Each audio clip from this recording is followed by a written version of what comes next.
بسم اللہ الرحمن الرحیم۔ مشورہ اللہ تبارک و تعالیٰ کو بہت زیادہ پسند ہے۔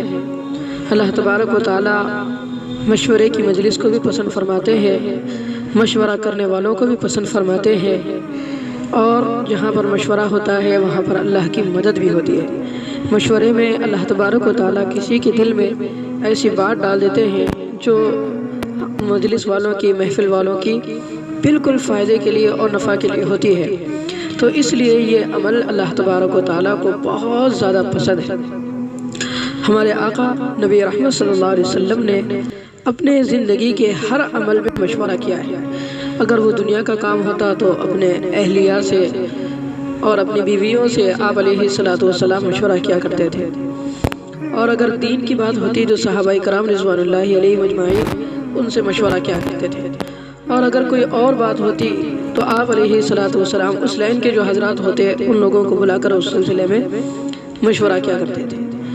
آپ صلی اللہ علیہ وسلم ہر چیز میں مشورہ کرتے تھے اور اس کے بعد فیصلہ کرتے تھے یا پھر کام کرتے تھے آگے چل کر، اس لیے کہ سب کی رائے سن لے اور سب کی بات پتہ چل جائے۔ جب حقیقت پتہ چلے گی کہ بھئی کس کے دل میں کیا ہے، کس کے ذہن میں کیا کیا باتیں ہیں، تو اس کے بعد کام کرنے میں انسان کو آسانی ہوتی ہے۔ اس لیے نبی کریم صلی اللہ علیہ وسلم نے یہ عمل کیا، اور آپ علیہ السلام ہر شعبے میں مشورہ کیا کرتے تھے۔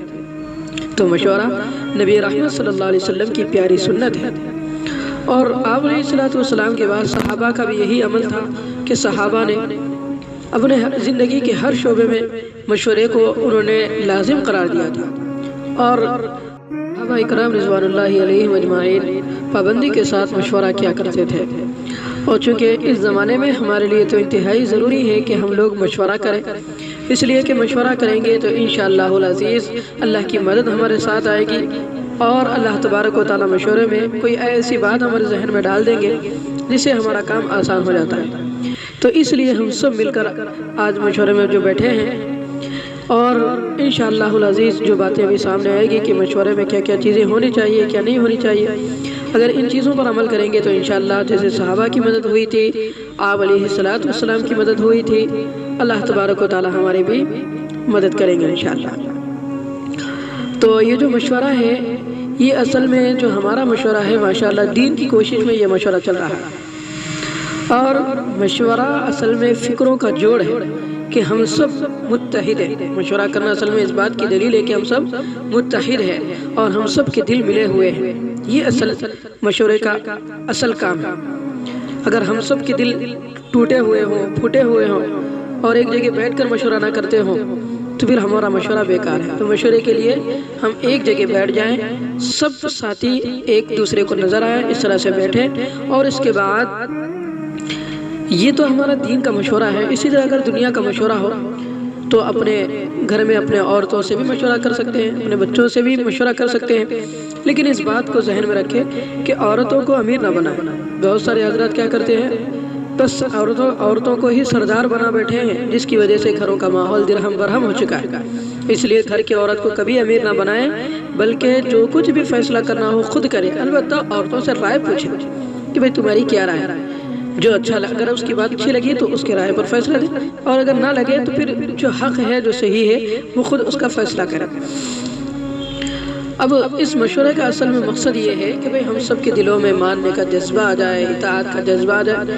اگر کوئی یہ کہے کہ بھئی میں امیر صاحب کی بات نہیں مانوں گا، یہ مشورہ جو ہوا ہے وہ ایسے ہی ہوا ہے، تو یہ جس شخص کے دل کے اندر یہ بات آئے گی کہ میں اس کو بات کو نہیں مانوں گا، تو سمجھ لیجئے کہ اس کا دل سب کے ساتھ جڑا ہوا نہیں ہے، وہ متحد نہیں ہے، پھر اللہ کی مدد یہاں پر ختم ہو جاتی ہے۔ اس لیے مشورے میں سب سے پہلے ایک امیر طے کر لیا جائے، اور جماعت میں تو ماشاءاللہ اب جیسے ہمارے امیر صاحب پہلے سے طے ہیں تو جماعت میں تو یہ سب طے ہوتا ہے۔ اسی طرح گھر میں بھی کسی ایک کو بہترین امیر بنا لے، جیسے 4 بھائی ہیں، کسی ایک بھائی کو امیر بنا لے گھر میں، تو اس طرح گھروں میں مشورہ کر سکتے ہیں۔ لیکن یہاں پر جو ہمارا مشورہ چل رہا ہے، یہاں پر ہمارے امیر صاحب پہلے سے طے ہیں، تو اب امیر صاحب جو ہے وہ مالک ہے اور ہمارے امیر ہے۔ اب وہ کثرت رائے اور قلت رائے کے پابند نہیں ہے۔ مثلا یہ کہ اگر 10 جنے ہاں میں جواب دے رہے ہوں اور 5 لوگ نہ میں جواب دے، تو امیر اس کے پابند نہیں ہے کہ 10 جنوں کی بات مانے، بلکہ جو حق ہو، جو سچ ہو، امیر صاحب اس بات پر فیصلہ کر سکتے ہیں۔ ہر ایک کی رائے لیں، امیر صاحب کے لیے بہتر ہے، اگر نہ لیں تب بھی چلے گا۔ تو امیر کو چاہیے کہ تمام ساتھیوں کی فکروں کو سوچے کہ کس کی کیا فکر ہے اور کس کی کیا فکر ہے، کس کے دل سے اللہ، کس کی زبان سے اللہ کیا بات نکال رہے ہیں۔ امیر کو چاہیے کہ اس پر غور کرتے رہیں، اور جب بات دل میں آ جائے کہ ماشاءاللہ یہ ساتھی جو کہہ رہے ہیں بالکل صحیح ہے، تو پھر ان کی بات پر امیر صاحب فیصلہ سنا دے۔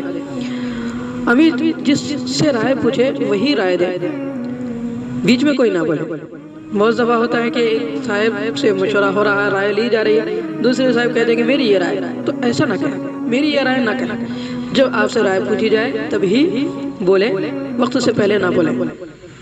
رائے میں میرے نفس کے شرور شامل ہے، یہ دل میں ہمیشہ خیال رکھیں کہ بھئی میری رائے بالکل غلط ہوگی، ہمیشہ یہ تصور رکھیں، اور رائے کو امانت سمجھ کر دے، امانت داری کے ساتھ دے کہ بھئی اس میں دین کا فائدہ ہے۔ اپنے رائے پر اصرار کرانے اور عمل کرانے کا جذبہ ہرگز بناؤ، بلکہ بس رائے دے دیں۔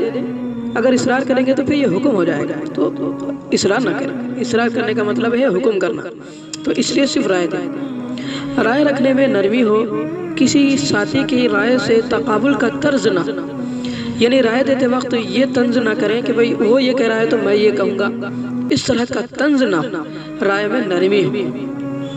اور رائے دینے میں اس بات کا زیادہ سے زیادہ خیال رکھیں کہ اس میں دین کا فائدہ ہو، اس میں دین کا فائدہ ہو، ساتھی کی آسانی ہو اور اللہ تبارک و تعالیٰ کی رضا ہو، اس بات کا خیال رکھتے ہوئے رائے دیں کہ بھئی کون صحیح بات کرے گا، کوئی صحیح اعلان کرے گا، اور کون درمیانی صحیح بات کر سکے گا، کوئی تعارفی بات صحیح بات کر سکے گا۔ ان باتوں کا خیال رکھتے ہوئے اگر ہم رائے دیں گے تو انشاءاللہ ہماری رائے کامیاب ہوگی۔ اور رائے امیر صاحب کا کام ہے کہ دائیں ہاتھ سے شروع کرے، دائیں ہاتھ سے شروع کر بائیں ہاتھ پر اختتام کرے، اس طرح سے ہر ایک کی رائے لیتی جائے۔ اور پھر یاد رکھیں کہ مشورے سے پہلے ہرگز بھی مشورہ نہ کریں۔ آج کل یہ عموماً ہوتا جا رہا ہے، ماشاءاللہ جماعت میں تو یہ نہیں ہوتا، کم ہوتا ہے، لیکن جماعت سے جب گھروں کو ہم جاتے ہیں تو جو ہماری مسجدوں میں جو مشورے ہوتے ہیں، مراکز میں، مرکزوں میں جو مشورے ہوتے ہیں، وہاں پر یہ دیکھنے میں آتا ہے کہ پہلے 4-5 حضرات کیا کرتے ہیں، مل بیٹھ کر اپنا مشورہ کر لیتے ہیں کہ آج ان کو طے کریں گے، آج ان کو طے کریں گے، اور اتوار کی بات ان کو رکھیں گے اور فجر کی بات ان کی رکھیں گے۔ پہلے سے 4-5 حضرات طے کر لیتے ہیں، پھر اس کے بعد مشورے میں مل کر سب کی رائے تو لیتے ہیں، لیکن آپس میں جو پہلے سے مشورہ ہوا یہ مشورہ کر دیتے ہیں۔ یہ غلط ہے۔ ہم سب کو کہتے ہیں، ہماری زبان سے کہتے ہیں کہ بھئی مشورے سے پہلے مشورہ نہ کرو، اور خود مشورہ کرتے ہیں، تو یہ غلط ہے، اللہ اس کو پسند نہیں کرتے۔ مشورہ تو سب کے ساتھ مل کر ہونے چاہیے، سب کے ساتھ ایک ساتھ مشورہ ہونا چاہیے۔ اگر ایسا کریں گے تو پھر گویا کہ یہ مشورہ نہیں ہوا، یہ تو بس ایک ایسی سی سازش ہو گئی کہ بھئی کسی کے بارے میں یہ کر دیا، کسی کے بارے میں وہ کر دیا، اور کئی لوگوں کو محروم کر دیا۔ ایسا نہ، سب کو ایک ساتھ لے۔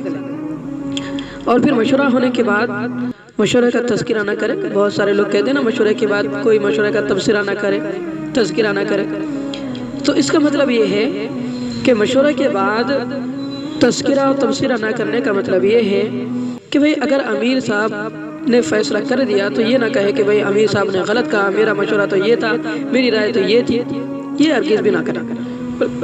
جو مشورہ ہوگا اس تصور کرے کہ پروردگار کی جانب سے طے ہوا ہے، اللہ اس میں ہم سب کے لیے صحیح فیصلہ اللہ تبارک و تعالیٰ مقدر فرمائے اور ہم سب کی کامیابی اس میں عطا فرمائے، یہ سوچیں۔ لیکن ایک بات یاد رکھیں، رائے میں اختلاف ہو سکتا ہے، لیکن جب فیصلہ ہو جائے تو پھر اس فیصلے پر سب متفق ہو جائے۔ جس ساتھی کے ذمہ جو کام طے ہو جائے اس کام کو امانت داری کے ساتھ، اس کے حق کے مطابق اللہ کی مدد کے یقین کے ساتھ پورا کرنے کی کوشش کریں۔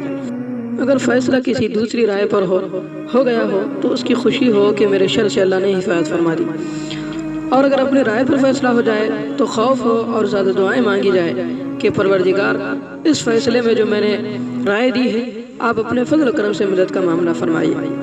مشورے سے کام کرنے کے بعد اگر کوئی نقصان نظر آئے تو یہ نہ کہے کہ ہماری رائے زیادہ مناسب تھی، بلکہ یوں کہے کہ اللہ نے جو چاہا وہی ہوا، اسی میں ہماری سب کی خیر ہے۔ بہت سارے ساتھی وہ ہوتے ہیں مشورہ ہو جانے کے بعد اگر کوئی نقصان ہو، یعنی ساتھی کو صحیح بات کرنے نہ آئی ہو، یا پھر جس کی خدمت دی گئی ہو اگر وہ خدمت میں صحیح نہ پکا سکے تو کہتے ہیں کہ دیکھو ہم نے تو رائے دی تھی لیکن امیر صاحب نے ہماری بات نہیں مانی۔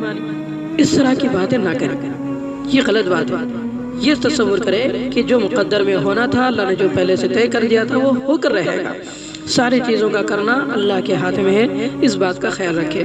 اس طرح اگر ہم مشورے کے آداب کو سامنے رکھ کر مشورہ کریں گے تو انشاءاللہ العزیز ہمارا یہ مشورہ بھی کامیاب ہوگا، اور مشورہ کے بعد یہ اعمال بھی ہمارے انشاءاللہ اللہ اسے آسان فرمائیں گے۔ اللہ سے دعا ہے کہ اللہ تبارک و تعالی ہمیں ان سب باتوں کا خیال رکھتے ہوئے مشورہ کرنے کی ہم سب کو توفیق نصیب فرمائے۔